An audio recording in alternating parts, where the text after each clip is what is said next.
pendidikan di Konoha ini gimana sih? Gak maju-maju. Emang gak dapat subsidi ya dari pemerintah ya? Apa sih itu otonomi daerah? Otonomi daerah. Jadi otonomi daerah itu pemerintahan cabang yang diberikan wewenang sama pemerintah pusat buat secara mandiri ngurus daerah yang diamanatkan tersebut. Jadi gini, pemerintahan daerah tuh memiliki banyak aspek. Salah satu contoh aspeknya tuh di pengelolaan kemahasiswaan, seperti pengelolaan pendidikan tinggi, pengelolaan pendidikan karyawan, dan pengelolaan kesejahteraan pendidikan seperti itu. Terus kalau kalian udah jelasin kayak gitu, wewenang dari otonomi daerah tuh apa aja emang?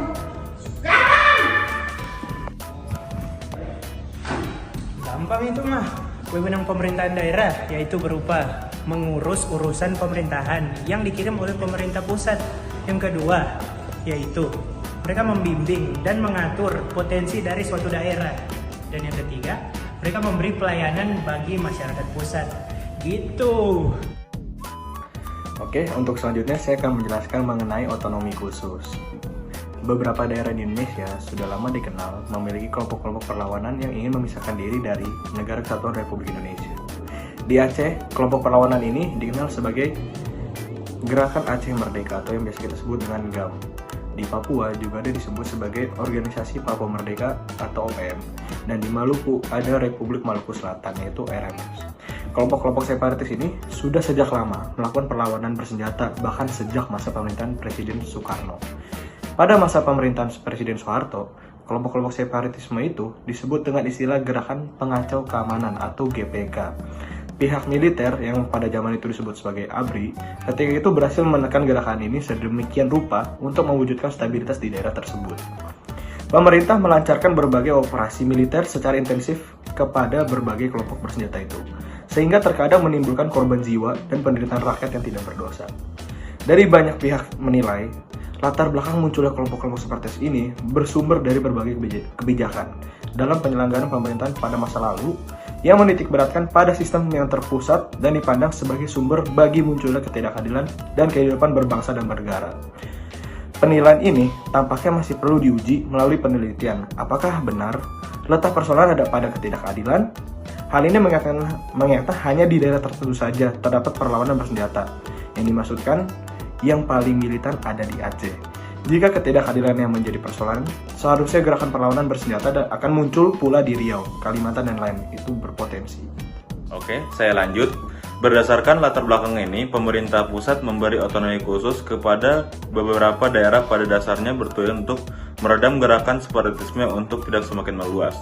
Otonomi khusus adalah kewenangan khusus yang diakui dan diberikan kepada suatu daerah berdasarkan undang-undang untuk mengatur dan mengurus kepentingan masyarakat setempat menurut praksara sendiri berdasarkan aspirasi dan hak-hak dasar masyarakat daerah bersangkutan. Untuk itu, diperlukan undang-undang yang mengatur mengenai otonomi khusus suatu daerah yang disebut dengan Undang-Undang Otonomi Khusus seperti Undang-Undang Nomor 18 Tahun 2001 tentang otonomi khusus bagi Provinsi Daerah Istimewa Aceh sebagai Provinsi Nanggero Aceh Darussalam yang disahkan oleh pemerintah Abdurrahman Wahid pada tahun 2001 dan Undang-Undang Nomor 21 Tahun 2001 tentang otonomi khusus bagi Provinsi Papua yang disahkan oleh Presiden Megawati Soekarno Putri pada November 2001. Sebelum undang-undang disahkan, sebelumnya telah ada Undang-Undang 45 tahun 1999 tentang pembentukan Provinsi Irian Jaya Tengah atau Jateng, Irian Jaya Barat, Irjabar, Kabupaten Paniai, Kabupaten Mimika, Kabupaten Puncak Jaya, dan Kota Sorong, yang kemudian menimbulkan penolakan karena dinilai tidak sesuai dengan ide otonomi khusus. Mahkamah Konstitusi dalam putusannya tanggal 11 November 2004 membatalkan Undang-Undang Pemekaran Papua ini kecuali untuk Provinsi Irian Jaya Barat karena sudah terlanjur terbentuk. Oke, jadi pada prinsipnya Undang-Undang Otonomi Khusus mengatur kewenangan pemerintahan daerah. Nah, selain itu ada juga diatur dalam Undang-Undang Nomor 32 pada tahun 2004 tentang pemerintahan daerah dan Undang-Undang Nomor 33 yang diatur pada tahun 2004 tentang perimbangan keuangan antara pemerintah pusat dengan pemerintah daerah. Jadi hal yang membedakan antara satu daerah yang mendapatkan otonomi khusus yaitu yang mendapatkan otonomi khusus itu dapat kesempatan yang lebih luas lebih luas itu dimaksud dapat mengatur dan mengurus rumah tangganya sendiri, termasuk sumber-sumber ekonomi, dan menggali serta mengimplementasikan tata bermasyarakat yang sesuai dengan nilai luhur dari suatu daerah tersebut.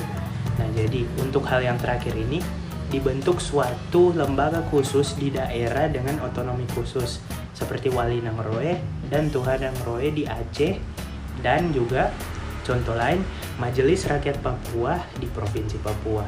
Jadi contoh pertama, Wali Nangroe dan Tuhanangroe adalah lembaga yang merupakan simbol bagi pelestarian penyelenggaraan kehidupan adat, budaya, pemersatu masyarakat di Provinsi Nangroe Aceh Darussalam. Kedua lembaga ini bukan merupakan lembaga politik dan pemerintahan di Aceh. Jadi ini lembaga di luar politik ya.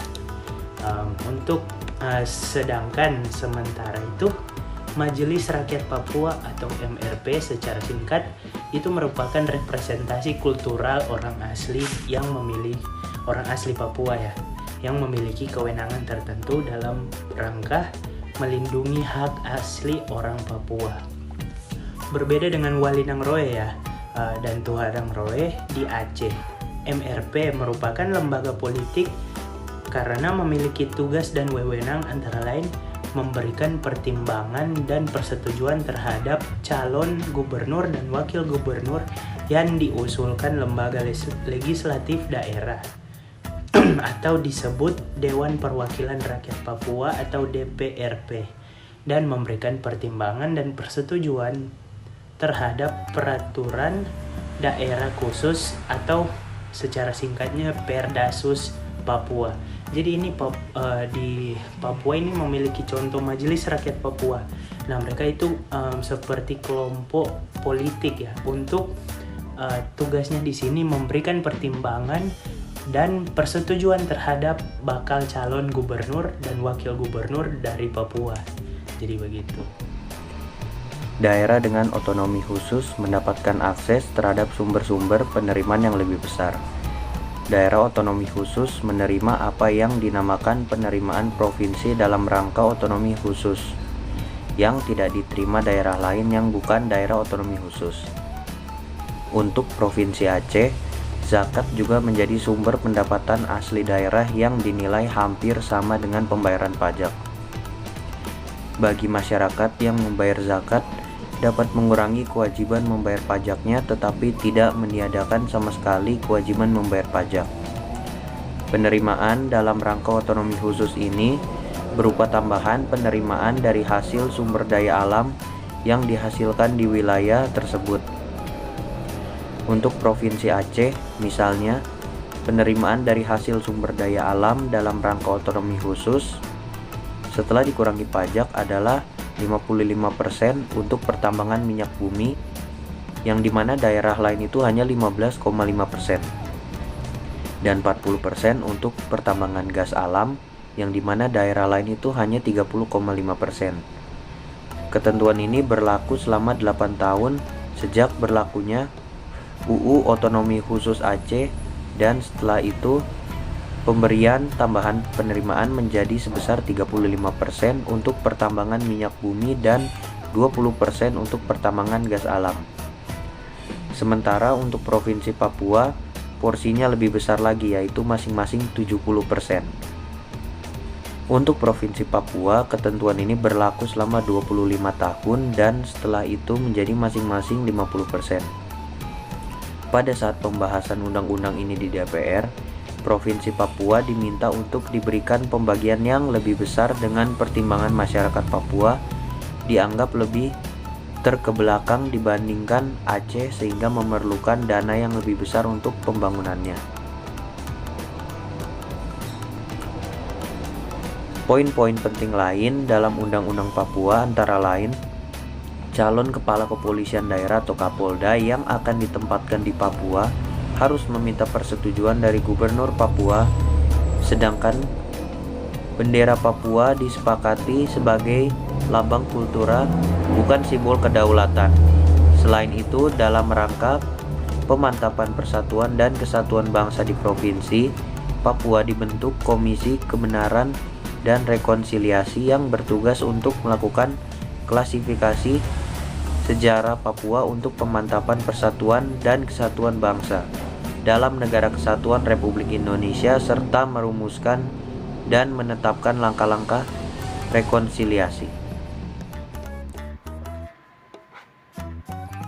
Jadi kesimpulannya, otonomi daerah adalah bahwa pemerintah dalam hal ini pemerintah pusat memberikan atau menyerahkan kewenangannya kepada pemerintah yang ada di daerah-daerah untuk mengatur urusan rumah tangganya secara mandiri tanpa adanya campur tangan pemerintah pusat dalam menanganinya.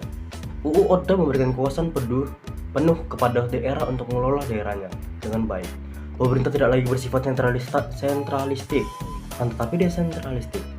Otonomi penuh berarti tidak adanya wewenang pemerintah pusat di daerah kabupaten maupun kota, kecuali dalam bidang keuangan dan moneter, pertahanan keamanan, peradilan, politik luar negeri, dan agama. Sekian dari kelompok kami. Terima kasih sudah menyaksikan.